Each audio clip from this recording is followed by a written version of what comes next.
네, 안녕하세요. 여러분들의 지구학 성적에 반전을 가져다주는 식스센스 지구학의 이윤식입니다. 아, 선생님, 저 이번에 50점인데 왜 자꾸 반전시켜요? 0점 내게. 그러지 마시고, 알았지? 나는 성적이 낮은 학생들만 반전시키는 거야. 성적이 높은 학생들은 반전 안 시켜요. 알겠지? 아, 좋아요. 자, 일단 우리 12번 보도록 하겠습니다. 자, 12번 문제는 여러분들, 보니까, 우리나라 주변 표층에서의 수온과 염분 분포를 나타냈다고 되어 있습니다. 그리고 나를 봤더니 요거는 우리가 많이 익숙한 자료네. 그지? 우리가 TS도라고 얘기하지. TS도.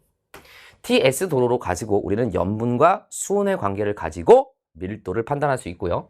지금 이 자료를 보게 되면 X축으로 이쪽으로 갈수록 염분이 높아지고 있고 Y축 위로 갈수록 수온이 높아지고 있으니 우리가 일반적으로 알고 있는 TS도가 맞네. 그지? 가끔 이제 문제가 낚시로 나오면 이쪽으로 갈수록 염분이 높아진다든가 이쪽으로 갈수록 수온이 높아지는 이런 식으로 낚시 문제가 나올 수도 있으니까 눈 크게 뜨고 이런 건 잘 봐야 돼요. 알았지? 자, 그럼 어쨌든 간에 우리가 정상적인 TS도니까 이쪽으로 갈수록 염분은 높아지는데 수온은 낮아지므로 밀도가 점점점 커진다는 것을 알 수 있죠. 이 정도 다 알고 있고요. 그죠? 그래서 얘보다는 얘보다는 이쪽으로 갈수록 밀도가 큰 등밀도선이 된다는 거 다시 한번 챙겨두시기 바라고. 자, 이 문제는 여기다가 잘 찍으면 돼요. 아니, 찍는다는 게 문제를 잘 찍으라는 게 아니고 얘들아, 여기 그래프에다가 잘 찍어서 판단해 주면 된다는 거야. 자, 일단 A부터 잠깐 볼게요. A는 지금 보니까 수온이 한 12도 정도야. 대략적으로 찍을게. 정확히 찍을 필요는 없으니까 12도보다 조금 낮긴 하겠지. 그럼 12도면은 대충 여기 잡아. 자, A의 염분을 봤더니 26psu보다도 조금 더 염분이 좀 낮은 상태. 여기는 아마도 강물의 유입이라든가, 그지? 담수의 유입 때문에 염분이 낮아지게 되죠. 그래서 우리가 일반적으로 열한가 근처는 담수의 유입으로 염분이 낮아진다. 이렇게 정리했던 부분이야. 어쨌든 간에 얘는 26보다 낮으니까 지금 얘가 30부터 시작되니까 지금 이 A는 이쪽으로 더 가야 돼. 그러니까 이쪽 어딘가에 찍혀야 돼. 그지? 그러니까 우리가 정확히 여기다 찍을 수가 없어요. 안 찍어도 돼. 그럼 이제 B하고 C만 보자.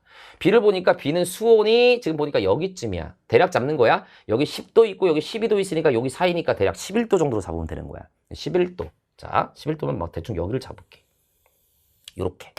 그 다음 B를 봤더니 B의 염분이 지금 여기쯤 찍히니까 32하고 30 사이니까 한 31 정도로 보면 될 것 같아. 31 정도로 보면 되는 거니까 여기서 한 요 정도로 이렇게 잡고 대략 여기를 쫙 찍을게. 이렇게 B. 됐죠?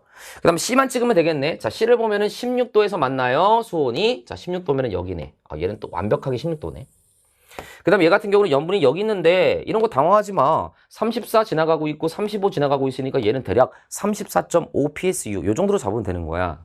그럼 34.5 psu니까 대략 여기쯤에서 요렇게 올리면 대략 한 여기쯤에 C가 찍힌다는 것을 알 수가 있어. 그죠?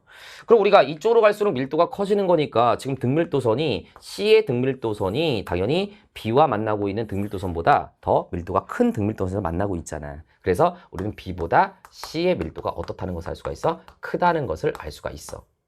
자, 그런데 이상하게도 나는 항상 문제를 풀 때 쌤은 기역, 니은, 디귿 읽기 전에 위에 문제에서 다 할 수 있는 것을 해결하고 들어가는 편이거든요. 다는 아니고 한 50% 정도는. 근데 나는 당연히 누가 더 C의 밀도가 B보다 큰 것은 염분의 효과가 더 컸는지 수온의 효과가 더 컸는지 요걸 물어볼 줄 알았어. 보통 일반적으로 그거 많이 물으니까. 근데 이상하게 여기서 묻진 않았더라고요. 대놓고. 그래서 우리가 이것도 알고 가자고요. C는 B보다 밀도가 커. 근데 C는 B보다 수온이 높아. 그럼 수온이 낮아야 원래 일반적으로 밀도가 큰데 C는 수온이 B보다 높은데도 불구하고 밀도가 컸지. 그럼 어떻게 해석해야 돼? 수온이 높은데도 불구하고 밀도가 왜 크다? 염분이 워낙 높았기 때문이겠지. 그러니까 C의 밀도가 B보다 큰 것에 더 많은 영향을 준 것은 수온보다는 뭐다? 염분이다. 이렇게 판단하는 문제도 우리가 간혹 시험에 잘 나오니까 알아두시기 바랍니다. 됐죠? 자, 문제 선지 보겠습니다. 강물의 유입으로 A의 염분이 주변보다 낮다? 맞습니다. 니은 선지. 밀도는 B가 C보다 작다? 맞습니다. 디귿 선지. 수온만을 고려할 때 산소 기체 용해도라고 되어 있어요. 자, 기체의 용해도는 수온이 낮을수록 용해도가 크다. 모르는 사람 없죠? 수온이 지금 B가 더 낮으니까 B가 기체 용해도가 더 커야 돼. 됐죠? 자, 그래서 정답은 3번이 되겠습니다. 자, 어렵지 않은 문제였어요. 자, 다음 문제. 13번 문제는 자, 사실은 이 문제에 틀려서는 안 되는 거거든요. 근데 학생들이 이 문제에 은근히 걸려든 애들이 좀 있었던 것 같아.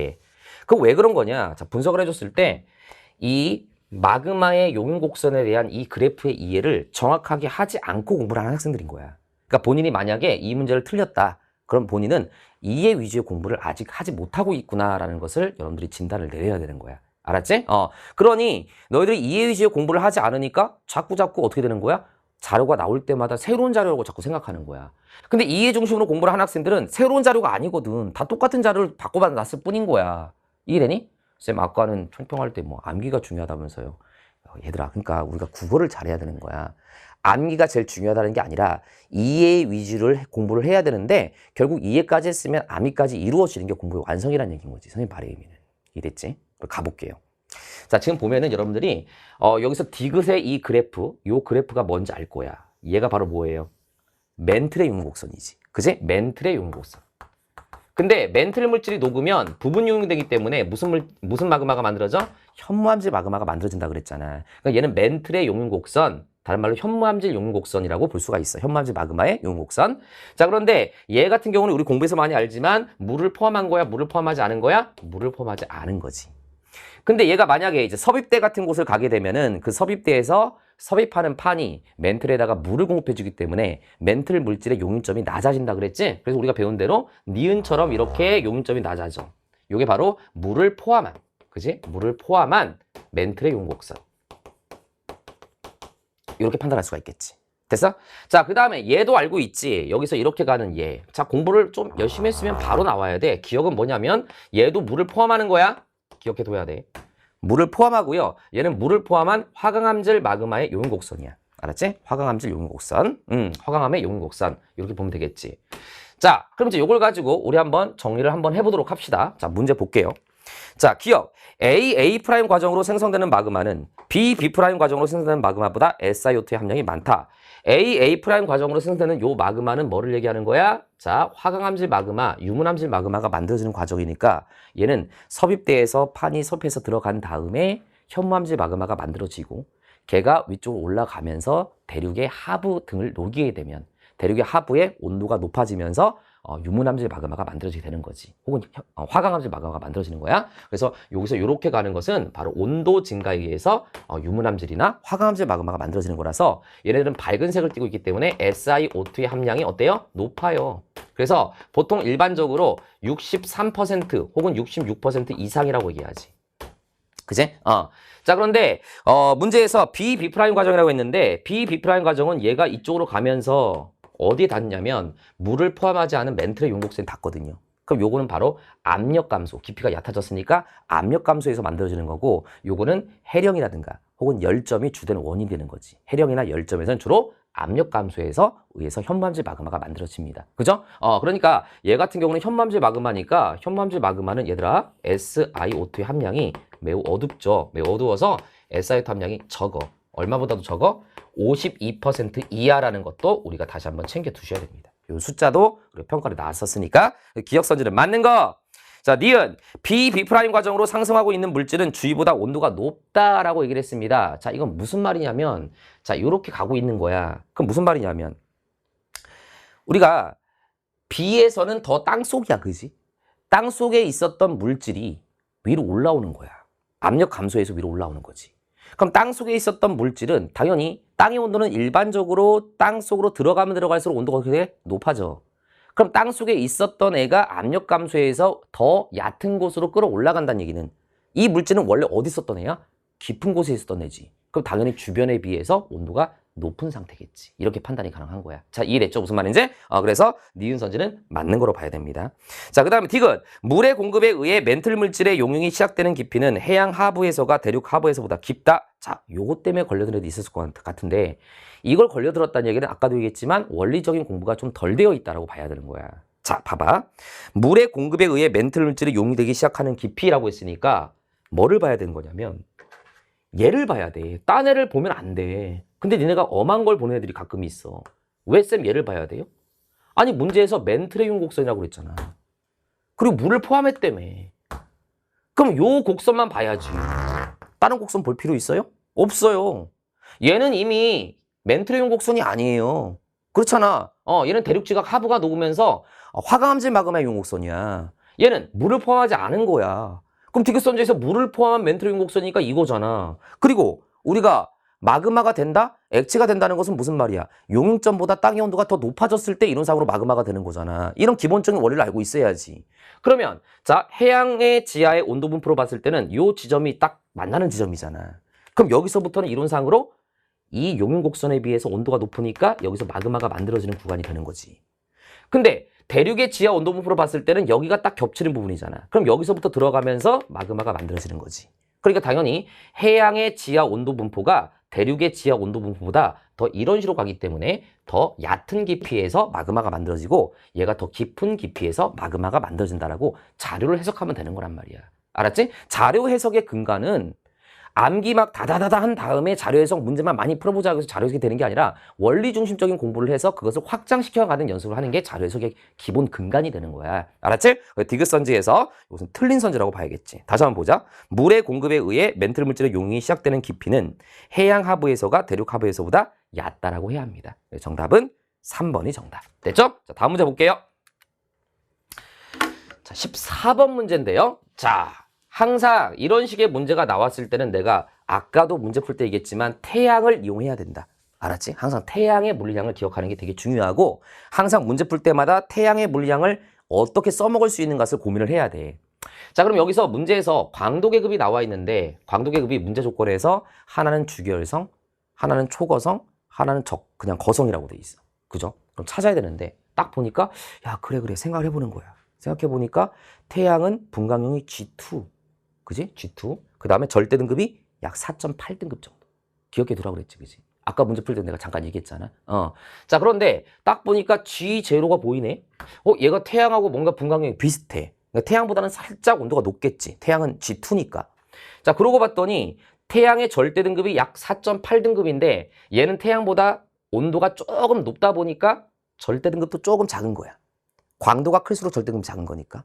그러면 얘가 얼추 태양보다 약간 온도가 높고 광도가 약간 더 큰 주기혈성에 적합하잖아. 딱 봤을 때 상황적으로. 그렇지, 그지? 그러니까 태양을 이용한다라고 생각을 한다면 여기는 요 가가 바로 주기혈성 V가 된다는 거지. 광도계급 V. 됐죠? 자, 그 다음에 자, 요거는요 직관적으로 풀 수도 있어요. 그러면 동일한 분광을 가질 때 나하고 달을 보게 되면 가가 주기혈성이라고 가정했을 때 얘보다 얘는 절대 등급이 더 작고 얘보다 얘는 절대 등급이 더 작아. 그럼 얘보다 얘는 광도가 더 크고 얘보다 얘는 광도가 더 크다는 얘기야. 그지? 그럼 이렇게 생각하면 되겠네. 광도라고 하는 것은 반지름의 제곱에다가 표면 온도의 4제곱을 곱한 값에 의해서 결정이 되는데 지금 요 상황만 생각을 했을 때 얘네 셋 다 지금 뭐야? G0라고 볼 수가 있는 거잖아. 그럼 G0면 결과적으로 온도가 똑같은데 얘가 일정해. 그지? 근데 얘보다는 얘보다는 얘로 갈수록 점점점 절대 등급이 작아지고 있으니까 광도가 커지고 있다는 얘기잖아. 그럼 광도가 커지려면 반지름이 어떻게 돼야 되지? 커져야 돼. 그럼 얘보다 얘는 반지름이 크고 얘보다 얘는 반지름이 더 크네. 그럼 얘가 거성이고 얘 뭐야? 초거성이구나. 이렇게 판단이 가능하겠지. 됐어? 그래서 얘 같은 경우는 거성이니까 문제 조건에 의해서 3, 얘는 1, B 이렇게 판단이 문제 조건에 의해서 된다라는 거야. 그래서 굳이 얘기를 하자면 여기서 H활도를 이렇게 잠깐 표현하자면 사실 H활도 그릴 필요도 없긴 한데 뭐 어쨌든 해강이니까 이렇게 그지? 여기가 이제 주기혈성 라인이라고 했을 때 선생님이 포인트를 잡은 얘 그지? 얘를 포인트로 잡으면 되는 거야 이 문제에서는. 그럼 얘를 포인트로 잡았을 때 G0가 대략 여기쯤에 이제 있다라고 한다면 G0가 그지? 자, 가 같은 경우는 여기에 이렇게 있는 상태고 나는 한 여기쯤에 있는 상태고 다는 한 여기쯤에 있는 뭐 이런 식의 상태 아니겠냐.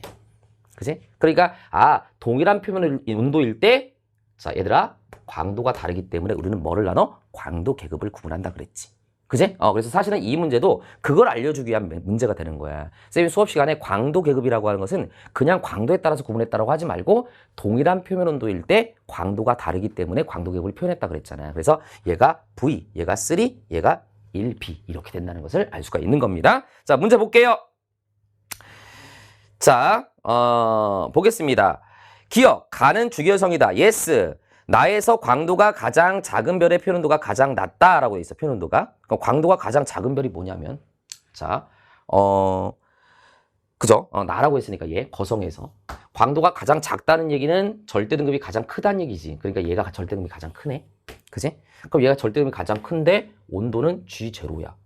근데 얘보다 얘는요, 딱 보니까 M0니까 온도가 더 낮잖아. 그러니까 절대 등급이 가장 큰, 즉 광도가 가장 작은 A일수록 표현 온도가 가장 낮다란 말은 이미 틀린 거야. 그지? 얘보다 얘는 광도가 더 큰데도 불구하고 온도가 더 낮잖아. 그러니까 안 된다는 거지, 이거는. 그럼 선생님 이런 게 존재해요? 아, 실제로 얘들아, 적색 거성, 3이 적색 거성이니까 약간 적색 거성이 이런 식으로 될 수 있는 거란 말이야. 이런 느낌으로. 이런 느낌으로. 그지? 적색 거성이. 그러면 이제 얘 같은 경우는 표현 온도가 더 높고 얘는 표현 온도가 더 낮잖아. 둘 다 적색 거성 나라고 했을 때. 그지? 그 표현 온도가 더 높은 애가 오히려 광도는 더 낮을 수 있는 거지. 그지? 그러니까 이거는 우리가 표현 온도가 높은 애가 광도는 더 작을 수도 있는 거지. 표현 온도가 낮은 애가 광도가 더 클 수도 있는 거지. 이거는 이제 어디 찍히냐에 따라서 달라지는 거니까 우리가 이것만 보고서 판단을 해주면 되는 거야. 됐죠? 자, 그래서 니은 선지는 틀린 거고. 디귿, 다에서 별의 반지름은 G0인 별이 M0인 별보다 작다라고 돼 있어. 자, 요거 그대로 쓰는 거네. 뭐 R은 그대로 해볼까요? 자, 어떻게 주면 돼? R은 표면 온도의 제곱분의 루트 L이었지. 연습 많이 했잖아. 그지? 근데 뭐를 물어봤다고요? 다에서 별의 반지름이 얘에서 G0하고 그 다음에 M0. 자, 요거 두 개를 물어봤어. 얘하고 얘. 딱 보니까 얘네들 뭐가 같아요? 절대 등비 같아요. 그럼 광도가 같은 거네? 얘가 같아. 일정. 그지? 근데 G0는 M0보다 어떻지? 온도가 높지? 온도가 높아. 그러니 반지름이 어떻게 되지? 더 작아야 돼. 아, 그래서 얘가 반지름이 더 작은 거구나, 얘가. 이렇게 판단할 수가 있겠지? G0인 별이 M0인 별보다 작다? 맞는 거. 그래서 정답은 5번이 되는 겁니다. 자, 어렵지 않은 문제였어요. 자, 그 다음에 15번. 자, 이 문제도 선생님이 수업 때 여러 번 다뤄줬죠. 대기대순환 문제가 잘 나오진 않지만 나오게 된다면 우리가 보통 이런 식의 문제들, 어떤 속도에 관련된 이런 자료 데이터가 주어지면서 문제가 많이 나올 거다. 그쵸? 그래서 보면은 해수면 부근에서 부는 바람에 남북 방향의 연평균 풍속을 나타낸 것이다 라고 돼 있어. 남북 방향. 아, 그래, 요거. 그래, 내가 해각이니까 내가 여기서 뭐를 맞췄네, 맞았네, 이런 얘기는 안 할게. 우리가 솔택에 들어보는 학생들은 다 알 거야. EBS 솔루션도 마찬가지고. 그럼 봐봐. 남북 방향이라고 한다는 얘기는 무슨 말이냐면 동서 방향이 아니라 남북 방향이야. 그지? 그럼 우리가 생각할 수 있는 게 뭐냐면 이런 생각을 할 수가 있겠네. 자, 지구를 그려놓고 대기대순환에서 0도, 그 다음에 여기는 몇 도? 30도. 여기는 몇 도? 60도. 그지? 여기가 90도. 자, 여기가 남반부 30도, 30도 S라고 써줄게, 얘는. 얘 60도. 됐어? 그 다음에 얘는 90도. 자, 이 90도만 쓸게. 자, 그랬을 때 여러분들 봐봐. 전 지구적으로 대기대순환이 여기서 무슨 풍? 북동무역풍. 0에서 남반부 30도 사이에는 보통 일반적으로 남동무역풍. 여기는 편서풍인데 남서편서풍. 여기는 북서편서풍. 그지? 여기는 극동풍. 여기도 극동풍. 사실 꼭 선생님 입이 근질근질거려서 한마디만 드리자면 선생님이 솔텍이나 EBS 솔루션에서 이거보다 훨씬 난이도가 높은 고차원적인 고퀄리티 문제를 많이 풀어줬어요. 그걸 했던 학생들은 이거는 그냥 가볍게 접근이 됐을 거란 말이야. 그럼 보니까 남북 방향이니까 아, 얘는 남동무역풍이니까 남풍. 얘는 북동무역풍이니까 북풍. 그죠? 근데 지금 플러스가 남풍이고 마이너스가 북풍이라고 돼 있네. 그지? 그럼 남풍이라는 얘기는 여기 남동무역풍하고 관계 있는 거니까 얘가 플러스라는 얘기는 얘가 플러스, 얘가 마이너스라는 얘기야. 북풍이니까. 그지? 그럼 지금 봤을 때, 지금 풍속에 봤을 때 여기 지점을 딱 자르면 여기가 지금 북동무역풍과 남동무역풍이 만나는 곳이잖아.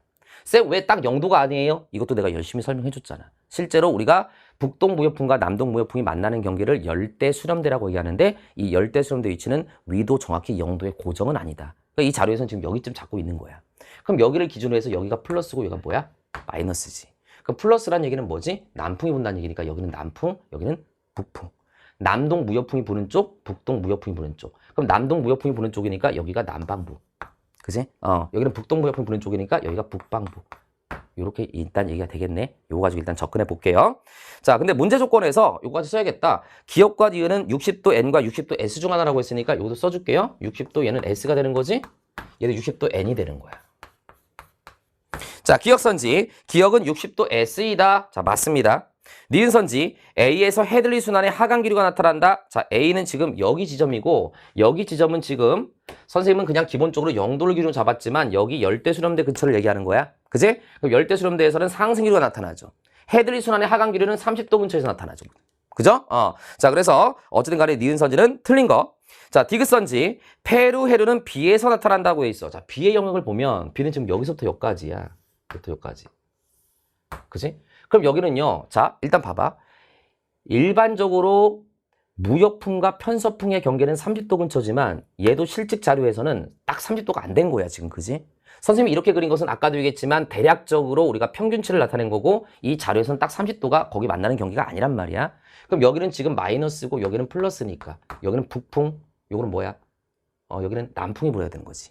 그럼 여기는 남풍 계열의 바람이 분다는 얘기는 무슨 말이냐면 요거야, 요거 편서풍. 그지? 요게 이제 편서풍이야. 여기서부터 여기까지는 음수가 쭉 가고 있으니까 요거는 편서풍 밑에 있는 뭐가 되는 거야? 북동 무역풍이 되는 거지. 그럼 여기 편서풍이 부는 영역이란 말이지. 근데 편서풍이 부는 영역에서 갑자기 페루에루가 흐른다? 자, 페루에루는 남반구 쪽이야, 오히려. 이쪽이지. 그지? 그리고 페루에루는 모르겠어. 여기서 문제에서 어떤 의도로 내는지 모르겠지만 어쨌든 편서풍이라는 바람에 의해서 직접적으로 만들어진 해류도 아니야, 사실 어떻게 보면. 대양의 경계를 따라서 흐르는 해류지. 어쨌든 간에 이 문제에서는 페루에루는 어쨌든 남반구 쪽이니까 여기는 북반구라서 될 수가 없어. 그냥 이렇게 풀어주면 되는 거야. 됐죠? 그래서 정답은 몇 번? 기억이 정답이니까 1번이 정답이다. 이렇게 해결이 가능할 것 같아요. 됐죠? 자, 그 다음에 칠판 잠깐 정리를 하고요. 16번부터 이어서 풀이 들어가도록 하겠습니다.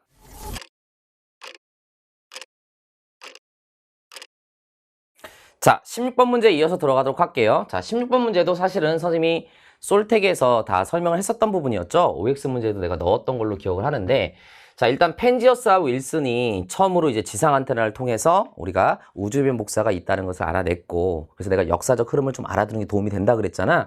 그 다음에 뭐가 있다 그랬지? 코비 위성, 그 다음에 WMAP, 그지? 그 다음에 뭐라고 그랬었어? 마지막으로 플랑크. 요런 식으로 가면서 더 정밀 관측이 됐다고 그랬잖아. 역사적 순서가 이쪽으로 가면서 최근으로 온다는 얘기는 무슨 말이냐면 이쪽으로 갈수록 좀 더 정밀 관측될 수밖에 없는 거잖아. 그지? 아니 얘보다 더 나중에 관측한 애가 정밀 관측을 못하면 뭐할로 관측하니, 그지? 그 얘기잖아. 지금 보면은 이 자료에서도 지금 얘가 한 요 정도에서 요 정도까지 어떤 값이 나와 있는 거라면 얘는 한 요 정도에서 요 정도까지 조금 더 미세하게 정밀 관측이 됐다라고 볼 수가 있는 거야. 숫자를 보면은. 얘가 범위가 크잖아. 그치? 자, 이제 문제 볼게요. 자, 기억. 나가 가보다 온도 편차 형태가 더욱 세밀해 보이는 것은 관측 기술의 발달 때문이다. 맞죠? 니은선지. A와 B는 빛을 통하여 현재 상호작용할 수 있다.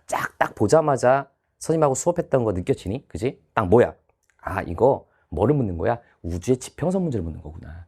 우주의 지평선 문제는 우리가 뭐로 설명이 불가능하다? 대폭발설, 빅뱅으로는 설명이 불가능하고 우리가 인플레이션, 급팽창 이론으로 설명하게 된다라고 그랬잖아요. 이 부분을 잠깐 선생님이 다시 한번 말씀을 드리자면 지금 A하고 B는 서로 반대 방향이 있다고 돼 있어. 문제 조건에서. 그죠? 그럼 우주의 지평선을 우리가 생각해 봤을 때 쌤이 요렇게 얘기했었지? 우리 은하가 여기 있는데 우리 은하가 우주의 중심이란 뜻이 아니다.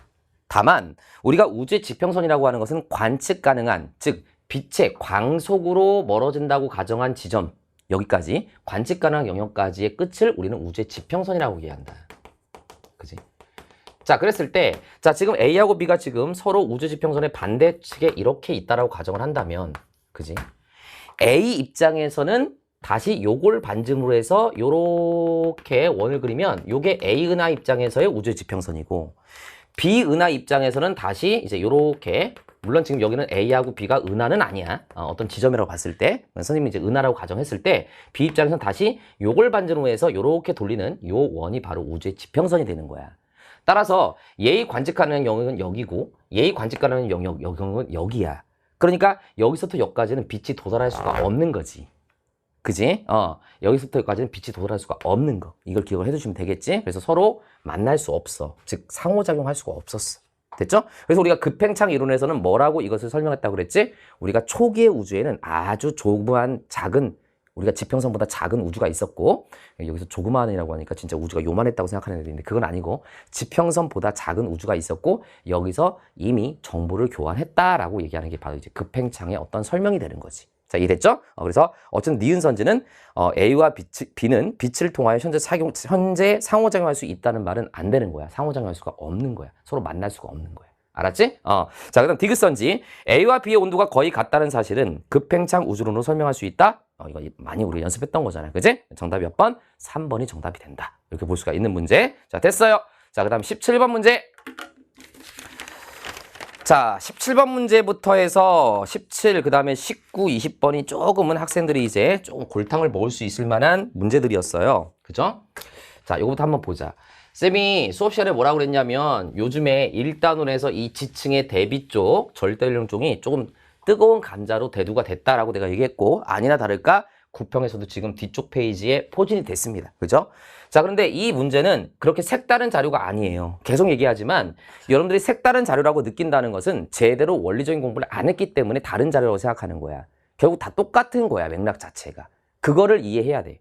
알았지? 그럼 이거는 뭐의 자료하고 똑같은데요?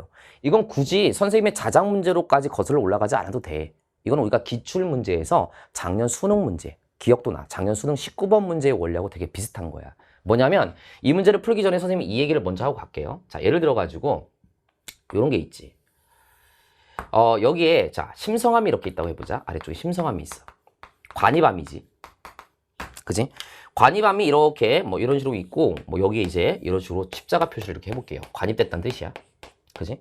심성함이 이렇게 관입이 돼서 그 다음에 그 위에 퇴저감이 이렇게 있게 되면, 그지? 퇴저감이 이렇게 있게 되면 이 심성함과 이 퇴저감의 관계는 무엇의 관계일 수밖에 없냐면 요거는 부정합의 관계일 수밖에 없다 그랬어. 이렇게 돼버리면. 그지? 무슨 말인고 하니 심성함의 나이가 더 많고 퇴저감의 나이가 더 어린 상황이 설정이 된다면 이것은 심성함이 먼저 들어온 다음에 부정합이 있었고 다시 퇴저감이 쌓였다는 게 되는 거야.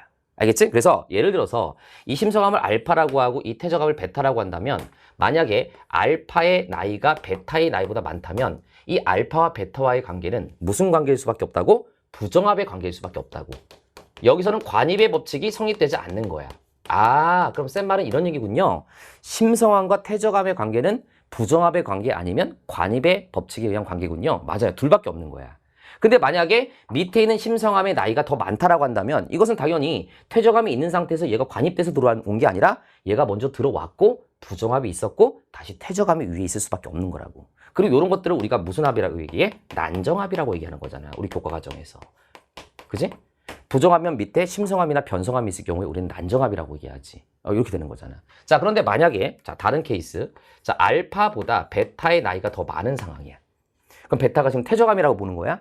그러면 퇴저감의 나이가 심성함보다 더 많다? 그러면 퇴저감이 원래 있었는데 심성함이 관입해서 들어왔으니까 이건 관입의 법칙이 성립이 되는 거야. 그지? 이거는 관입이야. 이렇게 보는 게 관계는.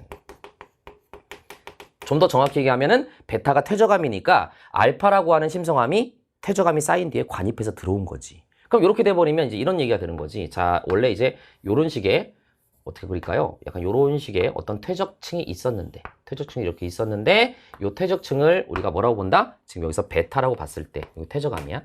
여기에 알파가 뭐 한 거야? 이렇게 관입해서 들어온 상태라고 볼 수가 있는 거지. 이게 알파가 되는 거야. 됐죠? 그럼 이렇게 돼버리면 당연히 관입의 법칙이 성립되는 거니까 알파보다 베타의 나이가 더 많아야 되는 상황이 되는 거야. 이 두 가지 관계밖에 없다고. 그래서 쌤이 말하려고 하는 것은 작년 수능 문제에서 이제 뭐가 나온 거냐면 자, 얘와 얘가 부정합으로 접하고 있다는 문제가 나왔거든. 작년 수능 19번 문제야. 그럼 얘네들이 부정합으로 접하고 있을 때는 퇴저감이 밑에 있고 심성함이 위에 있을 수 없어. 이거는 안 되는 거야. 알았지? 무조건 심성함이 밑에서 들어왔고 부정합이 형성되고 퇴저감이 위에 쌓인 거란 말이야.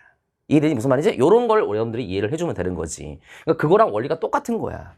자, 이제 한번 볼게요.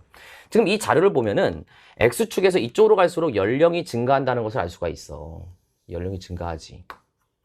그러면 우리가 지금 이 자료만 가지고 정확히 지질 단면도를 그리기는 조금 어려울 수 있어. 그래서 사실은 여기서 조금 난이도를 좀 높일 수 있었던 것은 지질 단면도가 주어진 게 아니라 이러한 연령, 깊이에 따른 연령이 나와 있기 때문에 우리가 여기는 우리 사람이라고 하는 것은 시각적인 효과에 굉장히 강하기 때문에 대놓고 시각적인 효과를 안 주겠다는 얘기야. 그럼 난이도가 좀 상승하는 거지.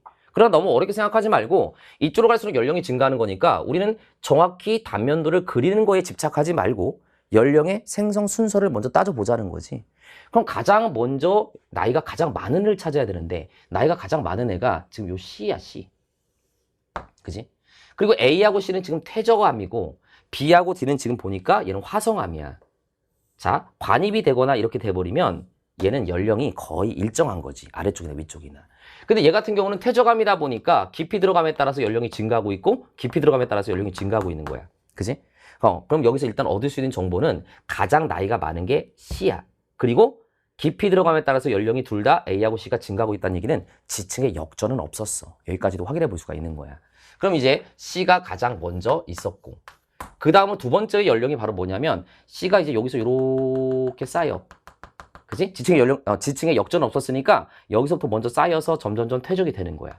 그리고 퇴적이 거의 끝났을 때 이제 D가 들어온 거지. D가 어느 정도 이제 관입이 된 거지.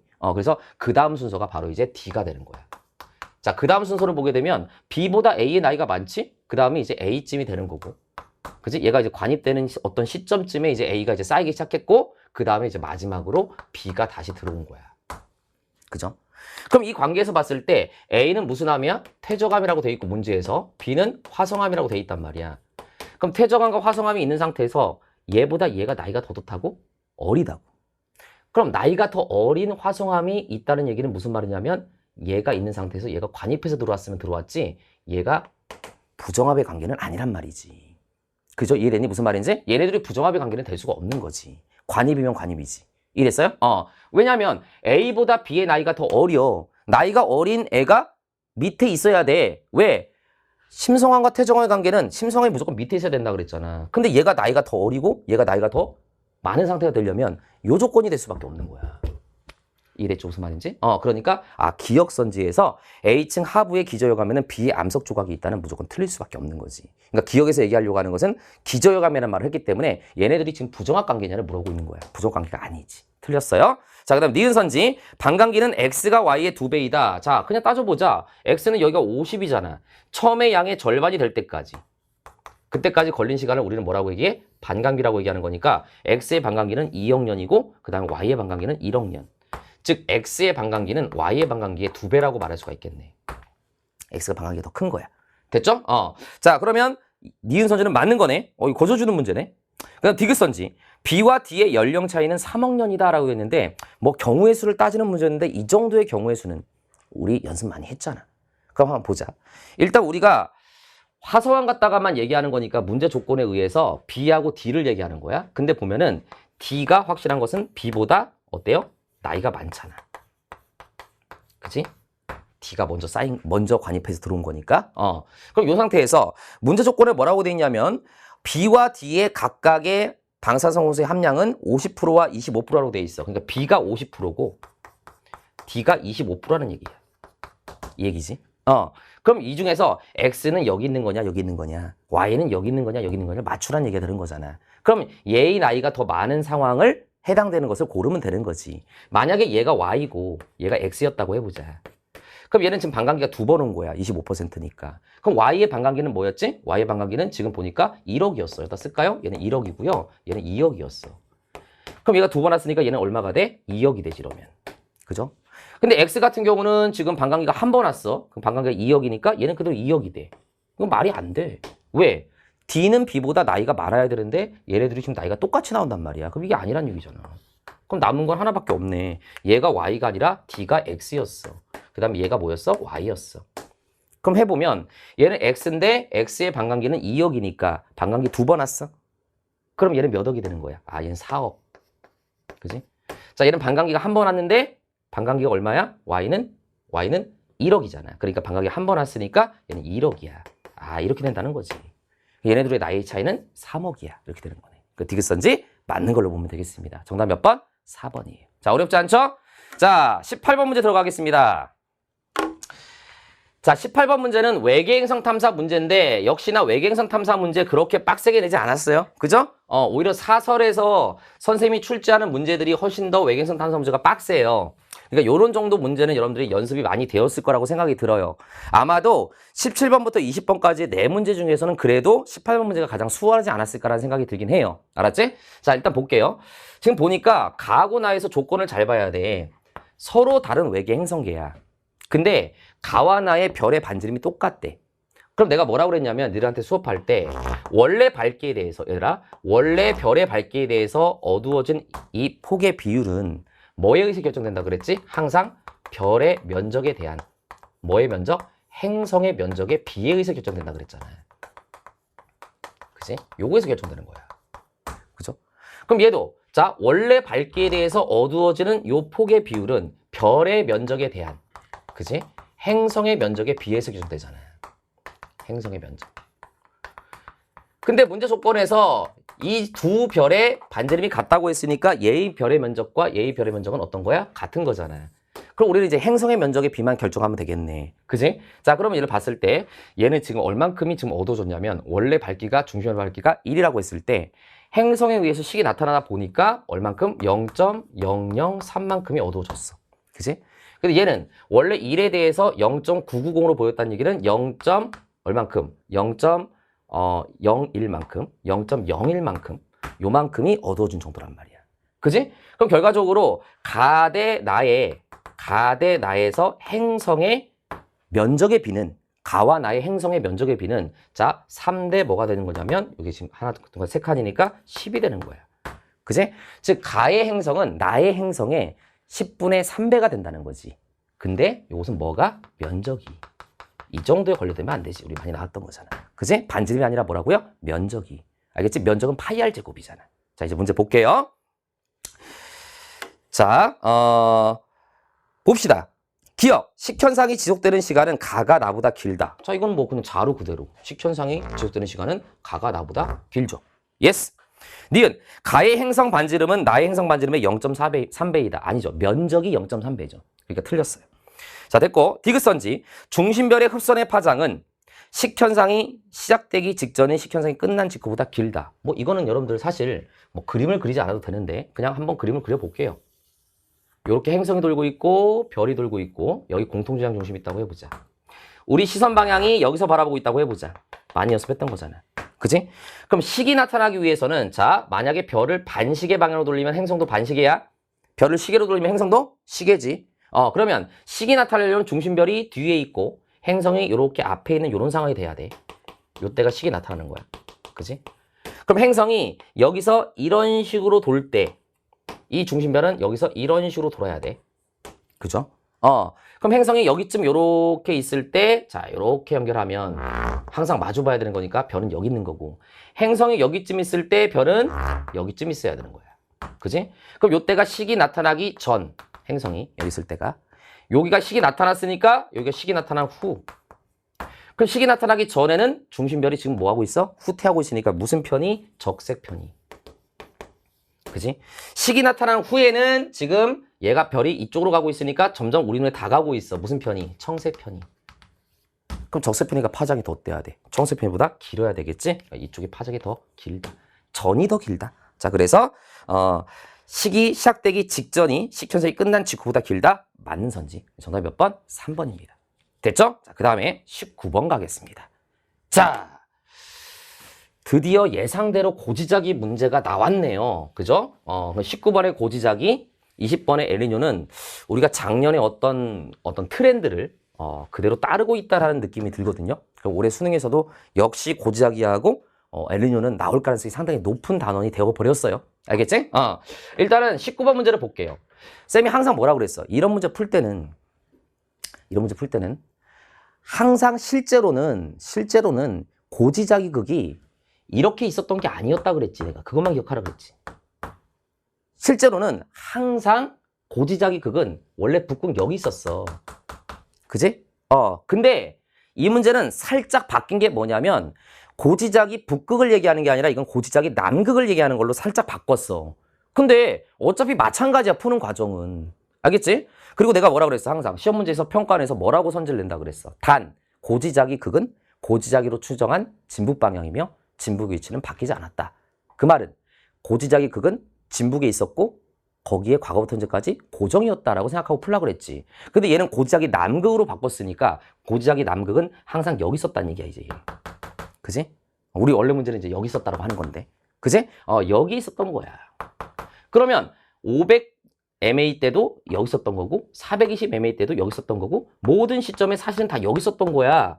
근데 왜 이렇게 찍혀? 이것은 실제로 고지자기극이 움직인 것이 아니라 대륙이 움직였기 때문에 보이는 겉보기 운동이었어 라고 내가 항상 생각하라고 그랬잖아. 이것만 잘 기억하면 되지. 그런데 여러분들이 자꾸 이런 고지자기극의 문제를 볼 때 여러분들이 항상 경기를 일으키는 애들이 있어. 일단 고지자기만 나오면 미쳐버리는 거야. 정리해도 그 다음에 또 다른 문제 보면 또 이런 학생들은 뭐만 잘 생각해야 되냐면 여러분들이 고지작이 그게 문제를 보고 과거에 이 시점에 이 땅이 정확히 어디 있었다라는 것을 다 그리려고 하다 보니까 부담감을 느끼는 거야. 근데 사실 19번 같은 문제는 실제로 땅의 위치를 정확히 그리는 게 목적이 아니야. 이 문제의 의도는. 그냥 우리가 여기서 얻을 수 있는 정보를 갖다가 그네들을 알아서 체크하고 넘어가면 되는 거거든. 근데 너희들은 자꾸 이런 문제를 봤을 때 압박감이 드는 거야. 땅이 실제로 이때는 어디 있었지? 그려야 될 것 같고. 그리지 못하면 답은 못 낼 것 같고. 그렇지 않아요. 물론 선생님은 지금 해설 강의를 하는 입장이니까 여기서 이제 어느 정도 대략적으로 그려줄 수는 있겠지만 이건 내가 너희한테 이제 사실은 이 문제가 이렇게 그려져 라고 하는 정도지 실제 너희들이 문제를 풀 때는 그걸 다 그려서 푸는 건 아니라고요. 그럼 우리가 그냥 여기서 얻을 수 있는 정보는 뭐냐면 자 500부터 한 300 정도까지는 점점 A 지점과의 거리가 점점점 뭐 했어? 가까워졌어. 땅이 정확히 어딘지 그리려고 하지 말고. 그러면 고지작의 극은 지금 지리상의 남극을 얘기하는 거니까 이 대륙은 점점점 남방부에서 남극과의 거리가 가까워지고 있었어. 그럼 얘는 남방부 입장에서 점점점 복가의 크기가 커질 거고 점점점 고緯도로 이동했어 대략적으로. 그지? 점점점 정확히 얘기하면 고지작이 남극과 가까이 오게 됐어. 그러다가 다시 이제 이런 시점으로 가게 되면 점점점 다시 뭐 하고 있어? 멀어지고 있었어. 그럼 복각의 크기는 점점점 커지다가 다시 점점점 작아지는 느낌으로 생각을 해주면 되는 거잖아. 그지? 물론 이제 여기서부터 여기까지는 뭐 정확히 또 작아진다고 볼 수는 없겠지만 대략적인 경향이 그렇게 된다는 거잖아. 그지? 그럼 일단 이 문제를 그냥 그느들을 풀어주고 내가 조금 더 부가 설명을 해줄게. 자, 일단 기억 볼게요. 500MA는 북방부에 위치하였다라고 되어 있습니다. 자, 500MA에 북방부에 위치하였느냐? 자, 500MA는 여기야. 그럼 현재 땅의 A는 여기 있어. 그지? 그런데 얘는 사실 여기 있었던 게 아니라 여기 있었던 거야 라고 하면 안 돼. 여기는 고지작이 남극을 얘기하는 거니까. 그지? 여기 있었던 게 아니라 사실은 여기 있었던 거야. 그지? 그러면 여기서부터 여기까지의 이 차이를 대략적으로 봐봐. 차이를 보면은 자, 뭐 그냥 대략 잡을게 선생님이. 지금 여기 위도 한 칸이 10도씩인 것 같아. 대략적으로 따져보면 10도씩이거든. 그럼 10도, 20도, 30도, 40도, 50도, 60도. 그럼 대충 여기가 60도가 좀 안 되는 정도거든. 요 최단 거리가. 그럼 여기서 요 거리를 생각을 해보면 요 거리는 당연히 얘보다는 길겠지. 근데 그렇다고 해서 이 거리가 뭐 되게 막 긴 건 아니잖아, 얘보다. 그럼 얘는 60도 정도의 중심각에 해당되는 지표상의 길이보다 살짝 많은 정도? 뭐 이런 정도밖에 안 되는 거란 말이야. 그지? 그러면 쌤이 왜 이걸 따지고 있겠니? 만약에 얘가 기역선지에서 북방부 위치하였다가 맞는 선지가 되려면 얘가 고지작이 남극 사실은 여기 있었던 거기 때문에 얘와 얘의 거리에 해당되는 지표상의 거리에 해당되는 중심각은 90도보다 더 커야 적도를 넘어서 북방부로 가게 되는 거야. 그지? 그것만 따지면 되는 거야. 그러니까 아무리 봐도 여기서부터 여기까지는 90도가 안 되잖아. 그러니까 얘는 여전히 뭐에 있었던 거야? 남방부에 있었던 거야. 이렇게 생각하면 되는 거야. 굳이 얘를 막 돌려서 맞추려고 하는 그 압박감 때문에 문제를 틀면 안 된다고. 됐지? 그래서 기억은 틀렸어. 니은 복각의 절대값. 자, 왜 절대값이라고 얘기했을까요? 복각의 크기를 비교하라는 얘기지. 그러니까 복각의 크기는 300mA일 때가 250mA일 때보다 컸다. 이것도 꼭 그래야 돼요? 땅이 이때 어디 있었는지를 맞춰야 됩니까? 그건 아니야. 300mA가 지금 어디면 여기야. 250mA면 여기야. 그럼 이때가 이 A점과의 거리가 더 가까웠고 이때가 더 멀었으니까 가까울수록 복각의 크기가 커야지. 그러니까 300mA 때가 더 복각의 크기가 커야 돼. 자, 그죠? 그래서 맞는 거네. 디귿선지 250mA일 때는 170mA일 때보다 북쪽에 위치하였다라고 돼 있어. 자, 250mA일 때가 어디야? 자, 여기야. 그 다음에 170mA일 때는 어디야? 여기야. 그러면 250mA일 때보다 170mA일 때가 A점과의 거리가 더 어때? 더 멀어. 더 멀단 말이야. 내가 자꾸 곡선으로 그려서 좀 이상하긴 한데 뭐 이렇게 그릴게 그냥 직선으로. 알겠지? 대략 따지는 거니까 얘보다 얘가 더 멀어. 그러면 고지작이 남극과의 거리가 멀수록 더 저위도인 거잖아. 복각은 작고. 그럼 얘가 더 저위도 있었던 거잖아, 이때가. 근데 조심해야 되지. 남방부야, 여긴 설정이. 남방부에서는 저위도에 있다는 말이 더 북쪽에 있다는 말이야. 이건 조심해야지. 내가 식세모에서도 이런 거 냈잖아. 그지? 남방부에서는 고위도에 있다는 말이 더 남쪽에 있다는 얘기야. 그럼 얘가 더 북쪽에 있었던 거고 얘가 더 남쪽에 있었던 거야. 그래서 250mA일 때는 170mA일 때보다 북쪽에 위치하였다가 아니라 더 고위도였기 때문에 남방부 입장에서 더 남쪽에 위치하였다가 정답이 되는 거야. 그럼 정답이 니은 2번이 정답인데. 자, 그런데 그럼 쌤 뭐 선생님 제가 맞추긴 했지만 그거 들으려고 지금 해강 듣는 게 아니거든요. 조금 뭔가 좀 엄밀하게 좀 설명을 좀 듣기 위해서 듣는 건데, 그렇지. 그게 이제 해성을 강의를 듣는 이유가 되는 거지, 사실은. 그럼 선생님이 이제 이거를, 정확히 그럼 육지가 어떻게 이 남아메리카 대륙이 어떤 식으로 이동해 갔는지를 그릴 수 있을까? 정확히는 못 그려. 왜 그러냐면, 지금 이 그림 자체가 동일 경도상에 이렇게 고지각이 있는 상태가 아니야. 그 다음에 A를 기점으로 해서 이렇게 있는 상태도 아니고. 응? 응. 그러니까 예를 들어서 뭐 요렇게 A가 있고 요 동일 경도상에서 우리가 맨날 노멀적인 굉장히 노멀한 문제가 막 고지각이 이런 식으로 동일 경도상에서 이렇게 움직였다. 그럼 이러면 이제 어느 정도 좀 정확히 그릴 수 있어. 그래도 그지? 근데 얘 같은 경우는 지금 A 위치하고 지금 고지각이 찍힌 게 위치가 조금씩 이렇게 각도가 다 틀어져 있단 말이지. 그럼 이제 우리가 어느 정도 이제 회전, 지계 자체의 어떤 회전을 생각을 해야 되는 부분이 생기는 거거든. 그래서 굳이 얘기하면, 자, 이런 부분이 있는 거야.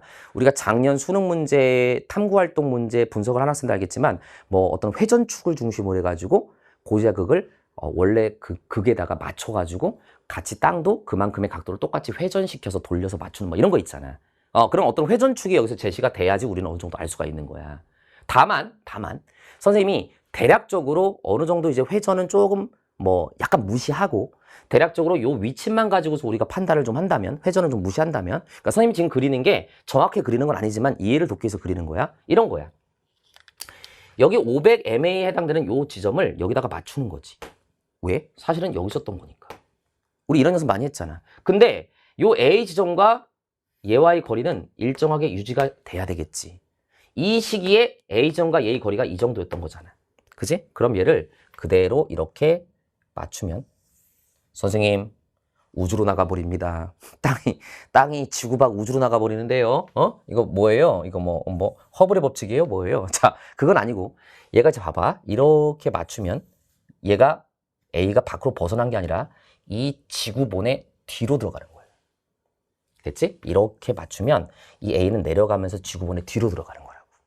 이랬어? 그 다음에 이제 420도 이렇게 맞추면 되지. 그럼 얘는 이제 더 가까워졌지. 그럼 얘도 이제 다시 또 뒤로 들어가서 조금 더 이렇게 움직이는 이런 느낌인 거야. 그래서 사실은 이 그림에다가 이제 정확히 우리가 표현하기는 좀 힘들어. 얘는 지금 2차원으로 그려져 있기 때문에. 그래서 대략적으로 맞추면 약간 이제 이런 식으로 이 뒤에 있었던 애가 시간이 지나면서 요런 식으로 이렇게 움직여 간 거야. 요런 느낌으로. 자, 어떻게 그려야 되냐? 약간 이런 느낌으로. 대략 그린다는 거 참고해 주시기 바랍니다. 그러니까 500mA 때를 여기 맞추면 이 지게는 뒤로 넘어가기 때문에 뒤에 있었던 애가 점점점 이렇게 가까워지고 있으니까 이렇게 가다가 남극 쪽 근처를 통과해서 다시 위쪽 올라오는 거야. 약간 이런 느낌인 거지. 이렇게. 이해되니 무슨 말인지? 그래서 이렇게 가면서 남극에 가까워졌을 때가 이제 300mA 때 거리가 가깝잖아. 요때쯤이 되는 거고 다시 이제 점점 멀어지니까 다시 이렇게 올라가면서 멀어지는 이런 느낌이 되는 거야. 이해되지? 무슨 말인지 이해됐지? 그래서 이렇게 항상 얘를 그 거리를 유지시킨 상태에서 이런 식으로 맞춰주면 되는 거야. 됐죠? 그래서 이런 느낌으로 생각을 해주면 되겠고, 뭐 굳이 얘기하면은 얘를 이제 남극 대륙에서 이렇게 쳐다봤다고 해볼게. 남극 대륙에서 이렇게 쳐다봤어. 예를 들어가지고. 그럼 남극 대륙에서 쳐다본 그림을 대략적으로 이렇게 그리면 여기 이제 남극이 이렇게 있는 거지. 이런 상태에서 그려야지. 그리려면 요렇게 뻗어나가는 이제 뭐 예를 들어서 경도선이 이렇게 있다고 하고 경도선이 이렇게 있어. 그치? 그렇게 있다고 했을 때 뭐 굳이 얘기하면 얘가 이제 뒤에 있었다가 요렇게 왔다라고 대략적으로 잡으면 뭐 땅이 이제 여기쯤에 요렇게 있었다가 점점점 요런 느낌으로 요런 식으로 가서 요런 식으로 왔다라 요런 느낌으로 간 거야. 그래서 약간 이런 느낌으로 간 거지. 그래서 굳이 얘기하면은 거리가 점점점 거리가 고지각과의 거리가 가까워지다가 300mA까지 거리가 가까워지다가 이렇게 이런 식으로. 알았지? 그럼 여기가 대략적으로 한 300mA 정도. 그러다가 다시 여기서부터 또 멀어지는 느낌. 그지? 다시 멀어지니까 북극과 멀어지는 약간 이런 느낌. 알았지?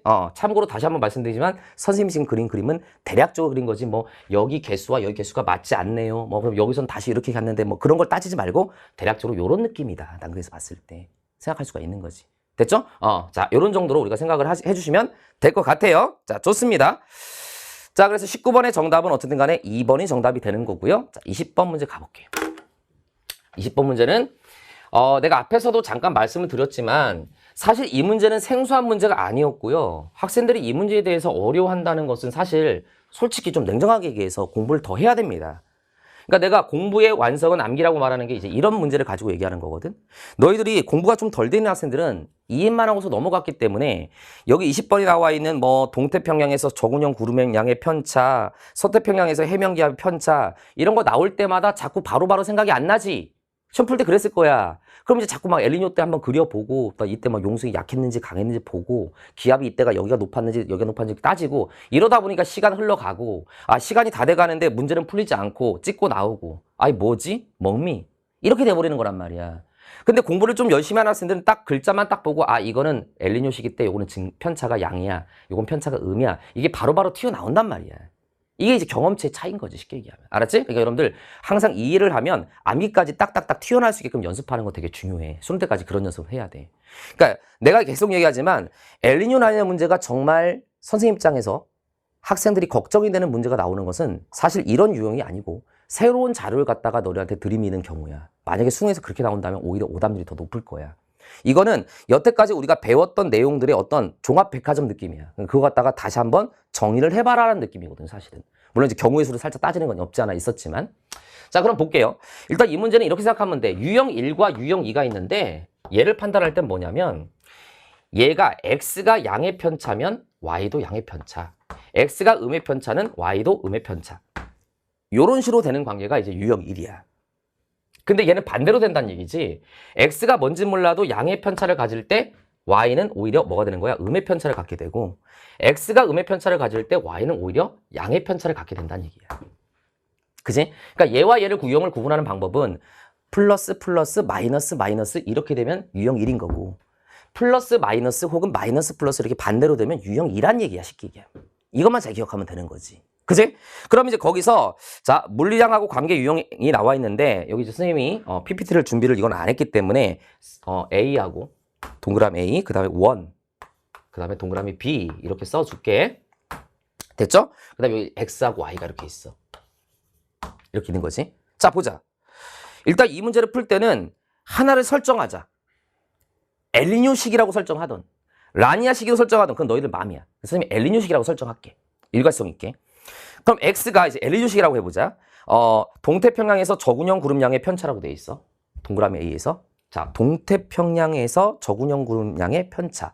엘니뇨가 발생하면 동태평양이 저기압이 되면서 저군형 구름이 많아지지. 평상시보다 많아지니까 양수가 되겠지. 양수가 되는 거야. 엘니뇨라고 한다면. 그지?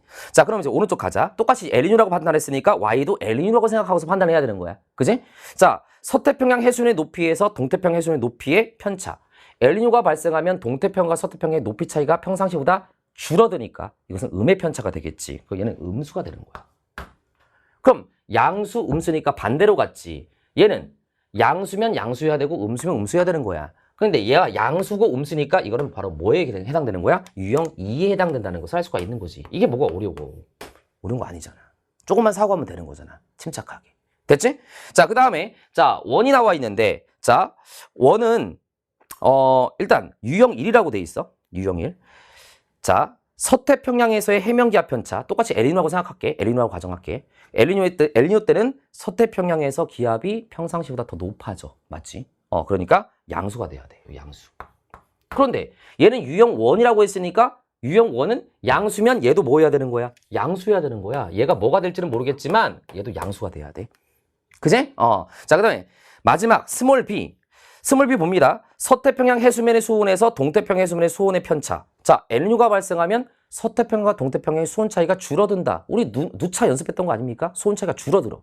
그 평상시보다 수온 차이가 줄어든다는 얘기는 작아진다는 얘기니까 편차가 여기 됐지?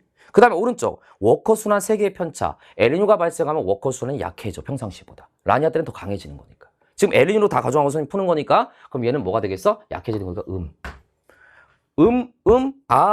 마이너스니까 얘는 뭐가 돼? 유형 1이 되겠네. 이렇게 되는 거지. 됐어? 그럼 문제 볼게요. 기억 A는 2이다. 맞아. 디귿 B는 1이다. 맞아. 일단 기억 디귿이 맞아야 되니까 정답은 5번밖에 안 돼. 자, 뭐 이렇게 풀어도 돼. 사실은 그지. 시간이 없으면 그지? 일단 니은은 보자 그러면은. 기억 디귿이 없으니까. 니은 동태평양에서 수온 약층이 나타나기 시작하는 깊이. 자, 엘니뇨로 가정했어요. 얘가 뭐가 돼야 된다고요? 양수가 돼야 돼. 왜? 유형 1이니까. 그러면 동태평양에서 수온 약층이 나타나기 시작하는 깊이도 우리 많이 연습했잖아. 엘니뇨 시기 때는 따뜻한 해수층의 깊이가 깊어져.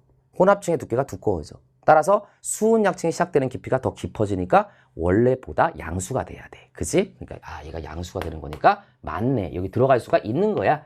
그래서 니은도 맞는 거. 정답은 5번이 되는 겁니다. 자, 됐죠? 자, 여기까지 해서 9월 평가원 모의고사 해설 강의를 마무리하고 선생님이 솔텍 엔제도 그동안 내가 식센모를 강의 올리고 이거 하고 막 다양하게 하느라고 솔텍 엔제 선생님이 그 수업도 빨리빨리 올려야 되는 부분이 있거든요. 그래서 어쨌든 간에 선생님이 조만간에 시간 나는 대로 9평 이후 수능 때까지의 학습 방법 알았지? 춘스피셜 2를 조만간에 내가 시간 될 때 찍도록 하겠습니다. 알겠지? 또 뭐 언제 올려요? 막 이렇게 조금 너무 보채지 마. 알았지? 선생님 스트레스 받아. 머리 빠져. 알았지? 선생님이 최대한 열심히 해서 시간 될 때 올리도록 하겠습니다. 수고 많이 하셨어요.